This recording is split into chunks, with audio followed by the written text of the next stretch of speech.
ஈரானின் பாரிய பாலம் ஒன்றை அழித்துள்ளதாக அமெரிக்க ஜனாதிபதி டொனால்டு டிரம்ப் நேற்றிரவு அறிவித்திருந்தார். இனிமேலும் தாமதிக்காமல் ஈரான் அமெரிக்காவுடன் உடன்பாடு ஒன்றுக்கு வர வேண்டும் என அவர் தெரிவித்தார். அமெரிக்காவினால் அளிக்கப்பட்டுள்ள இந்த பாலம் B1 என அழைக்கப்படுவதுடன் இது கராச் நகரை தலைநகர் தெஹ்ரானுடன் இணைக்கும் அதிவேக நெடுஞ்சாலையின் ஒரு பகுதியாகும். 1050 மீட்டர் நீளம் உடைய இந்த பாலம் 136 மீட்டர் உயரமான தூண்களின் மீது அமைக்கப்பட்டுள்ளதுடன் இது இன்னமும் திறக்கப்படாத ஒரு பாலமாகும். ட்ரோன்களின் போக்குவரத்தை தடுப்பதற்காகவே இந்த தாக்குதல் நடத்தப்பட்டதாக அமெரிக்கா கூறுகின்றது. இதேவேளை ஈரானின் சிவில் உட்கட்டமைப்புகளை இலக்கு வைத்து அமெரிக்கா தாக்குதல்களை நடத்தி வரும் நிலையில் ஈரானும் அதற்கு பதிலடி அளித்து வருகின்றது. துபாயில் உள்ள ஓரக்கல், பக்ரைனில் உள்ள அமேசான் ஆகிய 2 அமெரிக்க நிறுவனங்களின் தரவு மையங்களை இலக்கு வைத்து ஈரானின் புரட்சிகர இராணுவம் தாக்குதல் நடத்தியதாக ஈரான் ஊடகங்கள் செய்தி வெளியிட்டுள்ளன. எனினும் ஓரக்கல் தரவு மையம் மீது தாக்குதல் நடத்தப்பட்டதாக வெளியாகும் செய்திகள் உண்மைக்கு புறம்பானவை என துபாய் அரசு ஊடகங்கள் தெரிவித்துள்ளன. Microsoft, Google, Apple, Meta, Oracle, Intel, HP, IBM, Cisco, Dell, Palantir மற்றும் என்விடியா உள்ளிட்ட அமெரிக்க நிறுவனங்களை இலக்கு வைத்து தாக்குதல் நடத்தப்படும் என ஈரான் கடந்த எச்சரிக்கை விடுத்திருந்தது. இதனிடையே ஈரானின் பாலங்கள் மற்றும் மின் உற்பத்தி நிலையங்கள் மீது தாக்குதல் நடத்தி அவற்றை அழிக்கப் போவதாக அமெரிக்க ஜனாதிபதி மீண்டும் எச்சரிக்கை விடுத்துள்ளார். அதனை தடுப்பதற்கு என்ன செய்ய வேண்டும் என்பது ஈரானிய தலைவர்களுக்கு தெரியும் எனவும் அதனை விரைவாக செய்ய வேண்டும் எனவும் ட்ரம்ப் கூறியுள்ளார். பிரான்ஸ் ஜனாதிபதியிடமிருந்து ட்ரம்பிற்கு விமர்சனம். மத்திய கிழக்கு போர் தொடர்பாக டொனால்டு ட்ரம்ப் பின்பற்றும் ஸ்திரமற்ற கொள்கையை பிரான்ஸ் ஜனாதிபதி இமானுவேல் மேக்ரோன் கடுமையாக விமர்சித்துள்ளார்.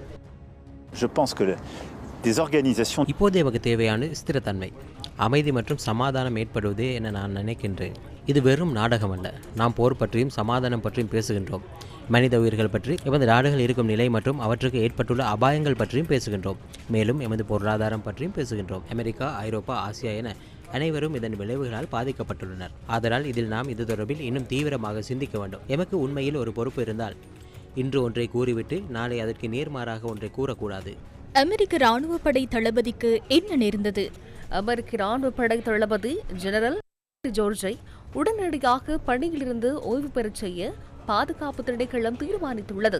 41வது ராணுவ படை தளபதியாக கடமையாற்றிய 61 வயதான ஜெனரல் ரேண்டி ஜோர்ஜ் அந்த பதவியில் இன்னும் 1 வருடம் பணியாற்ற வாய்ப்பிருந்தது. எனினும் பென்டகன் வட்டாரங்களை மேற்கோள் காட்டி பாதுகாப்பு செயலாளர் பீட் எக்ஸத் அவரை பதவி விலகுமாறு அறிவித்துள்ளதாக சர்வதேச செய்திகள் தெரிவிக்கின்றன. கமைய ஜெனரல் ரேண்டி ஜோர்ஜ் உடனடியாக ஓய்வு பெற பென்டகன் பேச்சாளர் ஷான் பார்டல் தெரிவித்துள்ளார். இதனிடையே பாதுகாப்பு செயலாளர் பீட் எக்ஸத் 2 சிரேஷ்ட இராணுவ அதிகாரிகளை பதவியிலிருந்து நீக்கியுள்ளதாகவும் செய்திகள் வெளியாகியுள்ளன. இராணுவ பயிற்சி பிரிவின் தளபதி ஜெனரல் டேவிட் ஹோன் மற்றும் இராணுவத்தினருக்கு ஆன்மீக ஆலோசனைகளை வழங்கும் சப்ளைன் படைப்பிரிவின் தலைவர் மேஜர் ஜெனரல் வில்லியம் கிரீன் ஆகியோரை பதவிகளிலிருந்து விலக்கப்பட்டுள்ளனர்.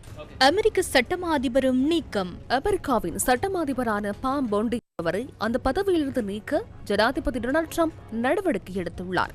அவர் எதிர்காலத்தில் தனியார் துறையில் பணியில் ஈடுபடுவார் என ட்ரம்ப் குறிப்பிட்டுள்ளார். 60 வயதான பாம் போண்டி 18 ஆண்டுகள் புலனாய்வாளராக பணியாற்றி 2011 புளோரிடாவின் முதல் பெண் சட்டம் அதிபராக நியமிக்கப்பட்டார். அவர் கடந்த ஆண்டு பிப்ரவரி மாதமே டொனால்டு டிரம்பின் கீழ் அமெரிக்காவின் சட்டம் அதிபராக பொறுப்பேற்றார். ஹோர்முஸ் நீரிணையின் தற்போதைய நிலைமை.